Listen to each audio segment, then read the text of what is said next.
सुक्या छोलेची ग्रेव्ही बनवण्याची ही पद्धत तुम्हाला माहीत आहे का? ही रेसिपी झटपट बनते आणि चवीला अप्रतिम लागते. तर इकडे छोले 4 तासांसाठी भिजत घातले. 4 तासानंतरून छोले कुकरमध्ये घातले व त्याचसोबत 2 बटाटे घातले. मग हवे तेवढे पाणी घालून कुकरचं झाकण लावून 3 शिट्ट्या करून घेतल्या.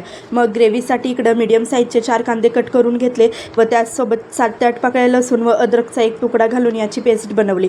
मग पुन्हा टोमॅटो कट करून त्याचीही पेस्ट बनवली. कढईमध्ये 2 चमचे तेल जिरे घातले व त्यामध्ये कांद्याची पेस्ट घातली व तेल सुटेपर्यंत परतवलं. तेल सुटल्यानंतरून टोमॅटोची पेस्ट घातली व पुन्हा परतवलं.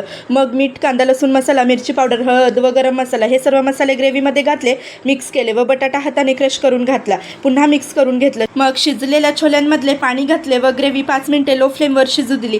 5 मिनिटानंतरून त्यात छोले घातले व मिक्स केले व वरून हवे तेवढे गरम पाणी घातले. उकळी आल्यावरती त्यात 1 चमचा फ्रेश क्रीम व 2 चमचे दूध घातले, मिक्स केले.